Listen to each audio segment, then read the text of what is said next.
બોલો બોલો મરજી ટૂંકમાં જેટલું આવડે.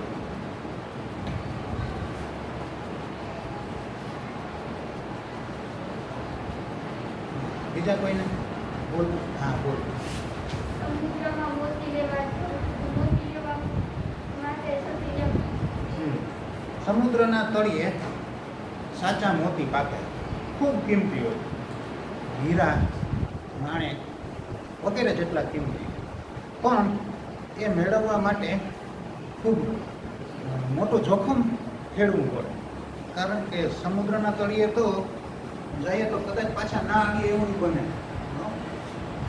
એમાં ઘણા બધા હિંસક પ્રાણીઓ, મગર ને હિપોપોટેમસ, કેટલીક તો માછલી હોય એવી બધી મોટી હોય કે આપણને થઈ ગઈ.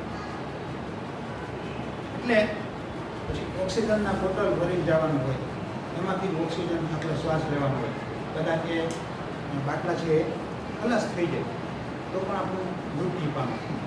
આવા બધા જોખમ ખેડી અને મરજીવિયા છે એ ખૂબ હિંમતથી અને ખૂબ સાહસથી સમુદ્રને તળિયે મોતી લેવા માટે જાય છે. તો આ કાવ્યનો મુખ્ય ઉદ્દેશ એ છે કે આપણે આવું કંઈક સાહસ અથવા પરાક્રમનું કાર્ય કરીએ તો જ આપણને સિદ્ધિ અથવા સફળતા પ્રાપ્ત થાય. આ મુખ્ય એનો હેતુ છે અથવા મુખ્ય ઉદ્દેશ છે. કવિ પરિચય આપણે જોઈ લીધો. હવે સીધો એના કાવ્યનો પરિચય છે એ જોઈએ. સમુદ્ર ભણી ઉપડ્યા, કમરને કસી રંગથી, અટંક મરજીવ્યા ડગ ભરંગ ઉત્સાહના, પ્રદીપ્ત નયનો અથાગ બળ ઉભરે અંગથી, મહારવ તણી દિશા પર ખરી બધી ચાહના. સમુદ્ર ભણી ઉપડ્યા, ભણી એટલે ખબર? તરફ.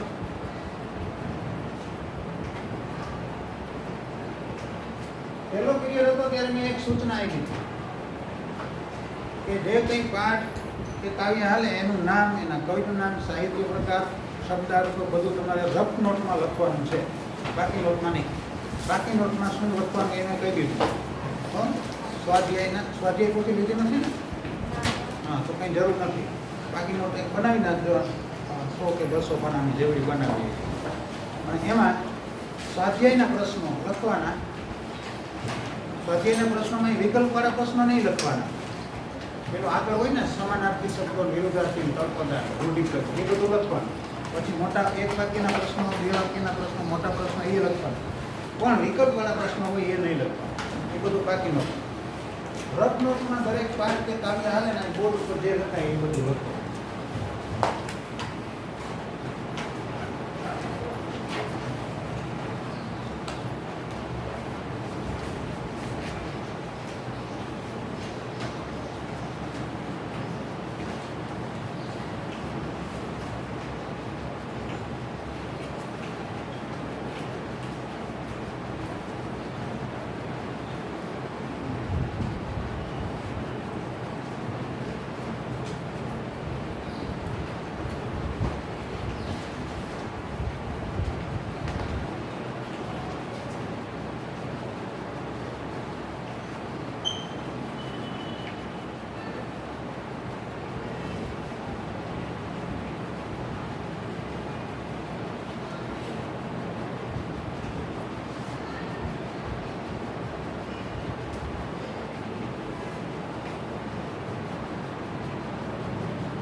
બાકી બધા શબ્દો તો તમને સમજાઈ જાય.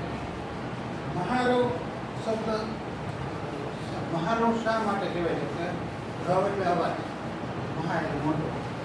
સમુદ્રના કિનારે ગયા છો મોટો અવાજ કરતો હોય છે, ઉગવાટા કરતો હોય છે. એટલે એને મહારવ કહેવામાં આવે. મોટો અવાજ એટલે મહારવ. પછી અહીંયા એક શબ્દ છે તણી, જે ભણી છે એને ભણી એ તણી. ભણી એટલે તરફ. ગામ ભણી, ગાયોનું ધન સાંજના સમયે ગામ ભણી જાય છે, એટલે ગામ તરફ જાય છે. આ ભણીનો ઉપયોગ, બરાબર. પછી તણી, તણી એટલે ની પ્રત્યય છે.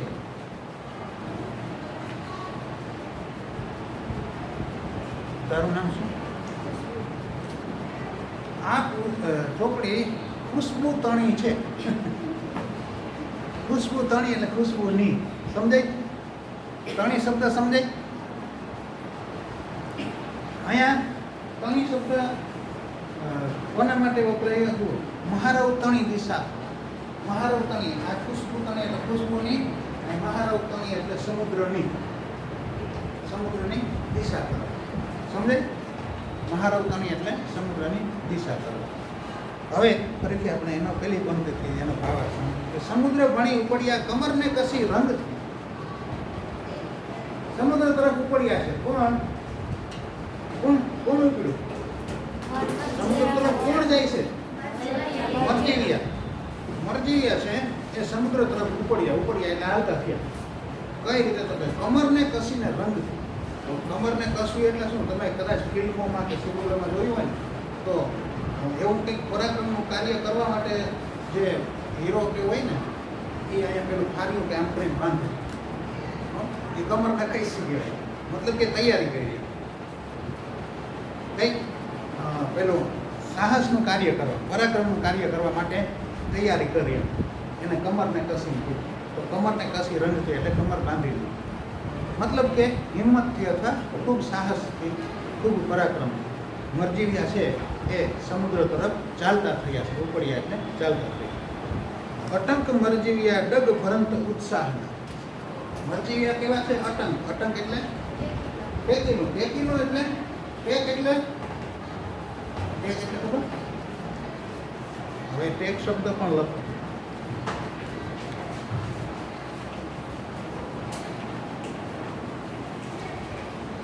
એટલે પ્રતિક્રિયા. પ્રતિજ્ઞા આપણે બોલીએ પણ ખરેખર ના બોલે, જે બોલે પ્રતિક્રિયા. એમાં ન નથી, ન છે જ નહીં. આ શબ્દમાં ન, અક્ષરમાં ન આવતું જ નથી. પ્રતિક્રિયા શું બોલે? હવે પ્રતિજ્ઞા, હવે હું પ્રતિજ્ઞા બોલું તો જ તમને સમજાય. પ્રતિજ્ઞા એટલે શું એ તો સમજાશે ને કે નહીં? કે આપણે નક્કી કરીએ કે હું આમ જ કરીશ. દાખલા તરીકે પહેલામાં પાઠ્યપુસ્તકમાં એક પેલા પાના ઉપર આવે છે ને પ્રતિજ્ઞા, કે નથી આવતું? ભારત મારો દેશ છે ને, બધા ભારતીય મારા ભાઈ બહેન છે, હું હંમેશા તેમને ચાહીશ ને, એવું ઘણું બધું આવે છે ને. એ એક પ્રતિજ્ઞા લઈએ છે. અહીંયા મરજીએ પ્રતિજ્ઞા લીધી છે. કેવી પ્રતિજ્ઞા? અટંક. અટંક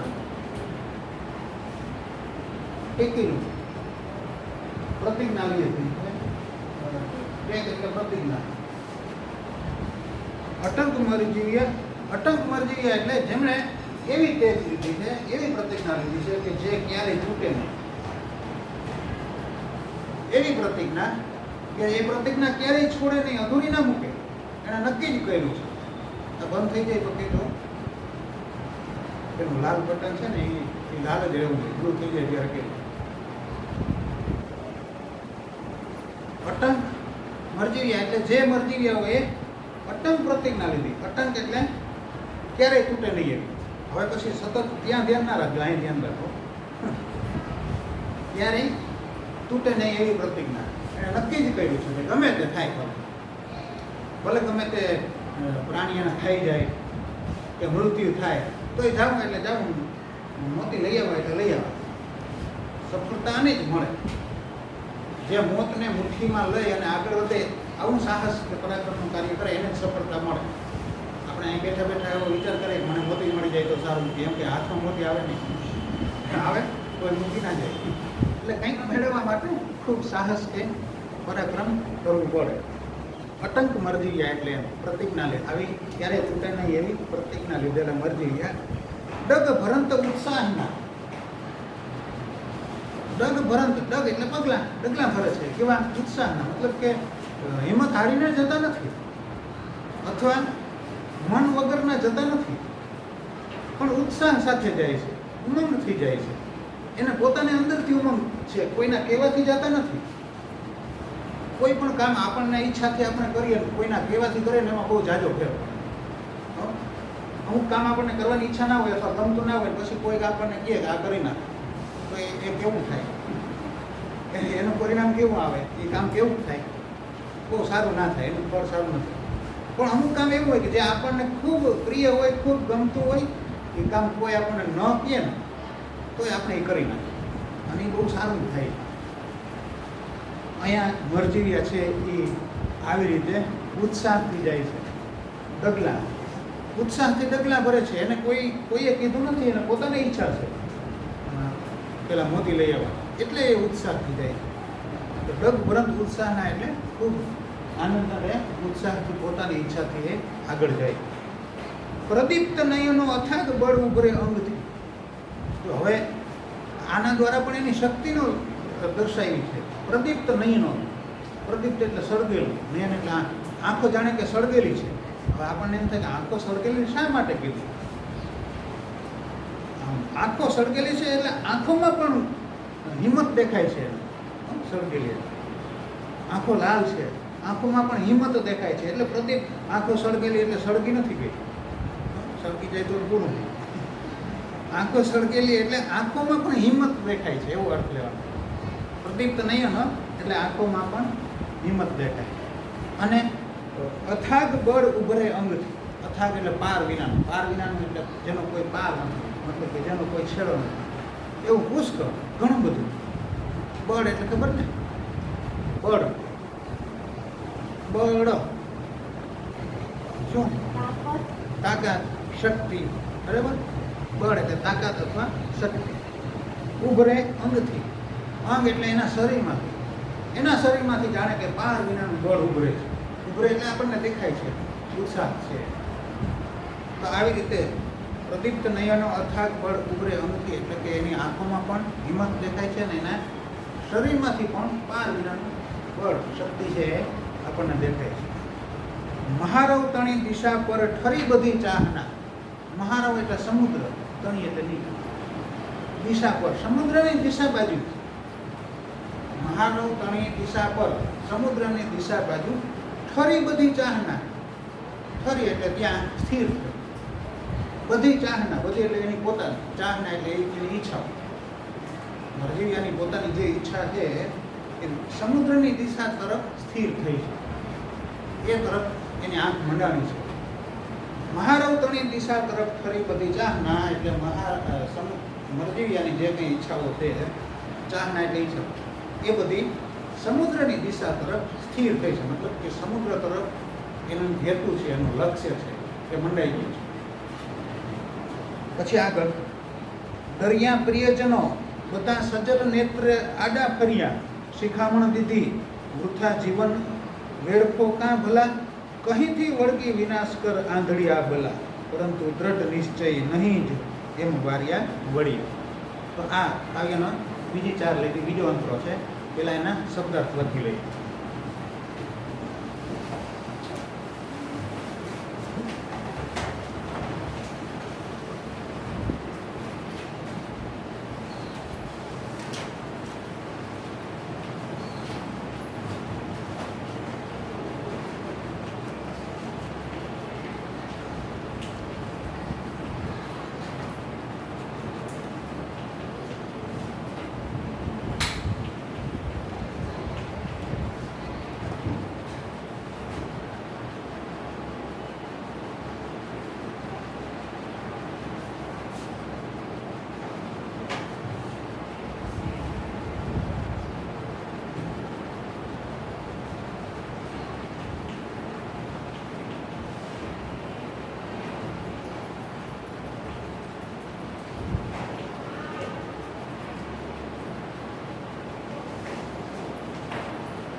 મુદ્રામાં 4 લીટીમાં આ 2 શબ્દો અઘરા છે, બીજા બધા શબ્દો સમજાઈ જાય.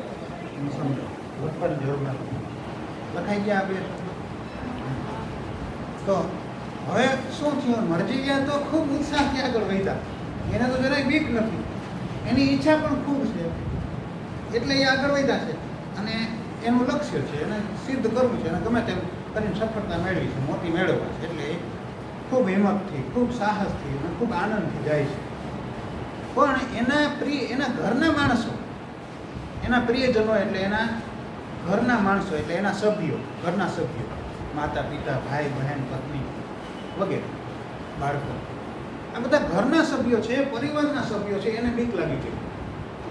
કારણ કે એનો પોતાના ઘરનો એક માણસ આવી રીતે જાય, આવું સાહસનું જોખમી કાર્ય કરો, અને કદાચ એનું મૃત્યુ થાય તો આખા પરિવાર ઉપર ઘણો બધો આઘાત આવી પડે. અને પરિવારનો એક આધારભૂત માણસ જે કમાઈને આખા ઘરને ખવડાવતો હોય, એ કદાચ મૃત્યુ પામે તો આખો પરિવાર નિરાધાર થઈ જાય, આધાર વગરનો થઈ જાય. આવું બધું વિચારી અને એના ઘરના સભ્યો, પરિવારજનો, પ્રિયજનો છે, પરિવારજનો, એને ખૂબ ચિંતા થઈ. ડર્યા પ્રિયજનો, ડર્યા એટલે ડર પામી, ચિંતા થઈ. પ્રિયજનો એટલે ઘરના સભ્યો બધા સજલ નેત્રે આડા ફર્યા. આડા ફર્યા એટલે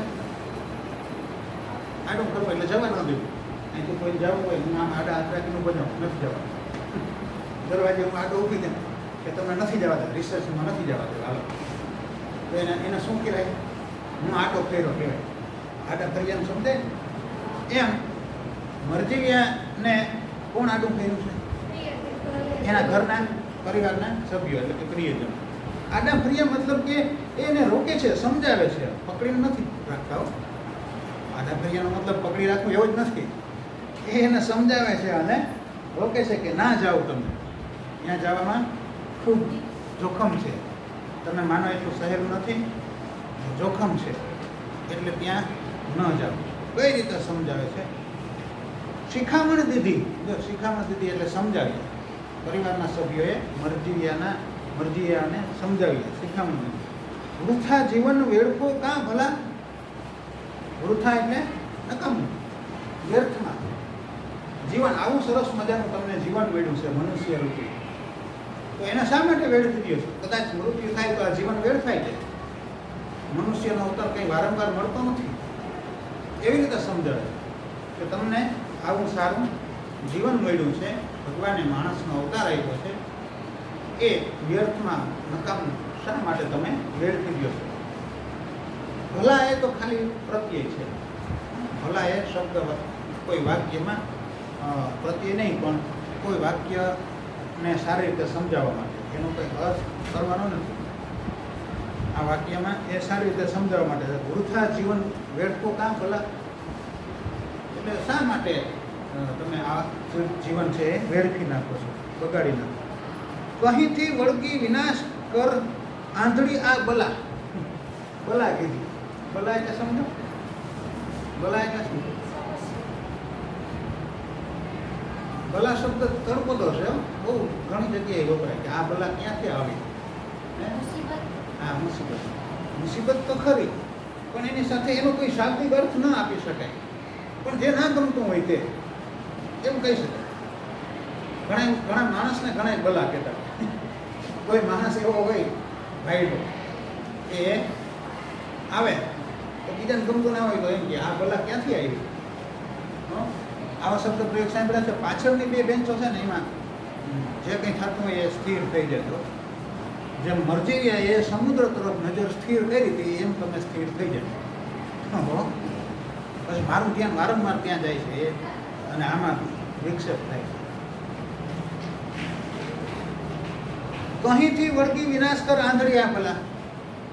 મરજીયાના પરિવારજનો કહે છે કે આ મરજીયાને, મતલબ કે અમારા ઘરના આ સભ્યને આ આંધળી વિનાશ કર ભલા ક્યાંથી વળગી? મતલબ કે આનામાં આવા વિચાર ક્યાંથી આવ્યો?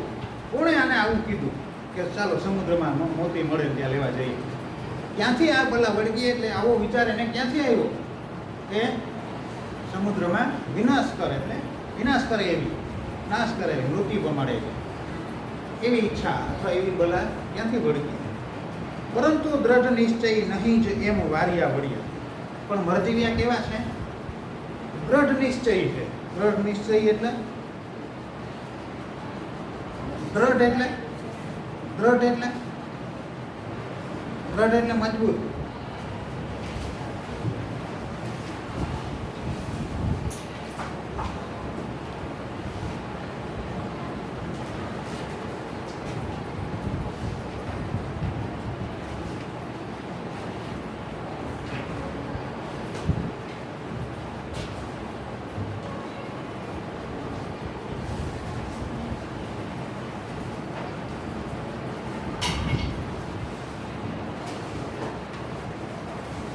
આને આપણે દ્રઢ વાંચીએ પણ ખરેખર એ દ્રઢ નથી, એ ધ્રુવ છે. ધ્રુવ દની સાથે રૂ છે, રૂ જોડાયેલો છે, રૂ સ્વર છે.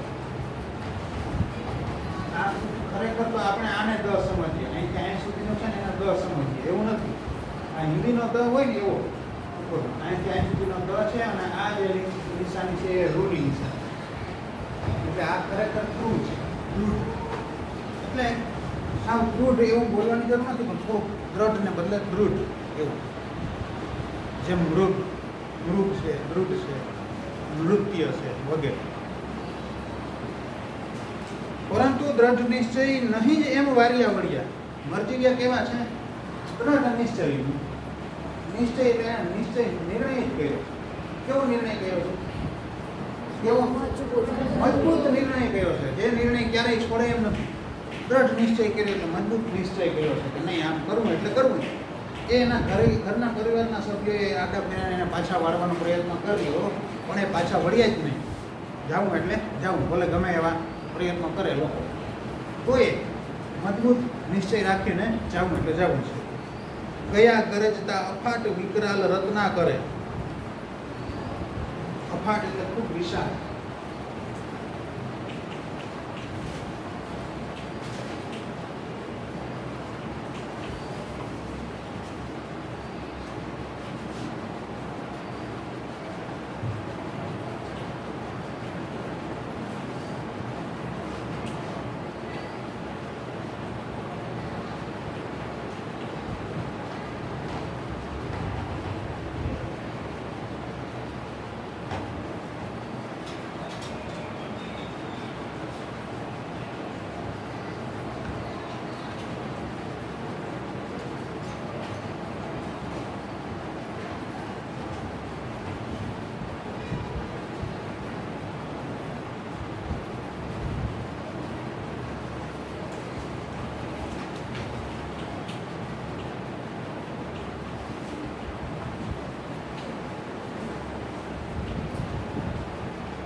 ગયા ગરજતા અફાટ વિકરાલ રત્ના કરે. ગરજતા ગયા છે, સાહસથી, હિંમતથી બૂમો પાડતા, નારા લગાવતા કે અમારે જીતવું જ છે. ગરજવું એટલે આવી રીતે નારા લગાવવા, બોલવું. ગરજતા ગયા છે. જેમ સમુદ્ર ગરજે છે એમ સમુદ્રની સામે ગરજે છે, એનાથી બીતા નથી. ઉત્સાહથી ગયા છે. ગરજતા એનો મતલબ અહીંયા ભલે બોલતા કે અવાજ કાઢતા એવા ગયા છે, પણ એ બોલતા નથી કે અવાજ નથી કાઢતા, પણ અહીંયા એનો અર્થ ખૂબ હિંમતથી ગયા એવો જ છે, ઉત્સાહથી ગયા છે. કરે નહીં એ રીતે ગયા. કઈ બાજુ ગયા? અફાટ વિકરાલ રત્ના કરે. અફાટ એટલે લખ્યું છે અફાટ, બોલો. ખૂબ વિશાળ સમુદ્ર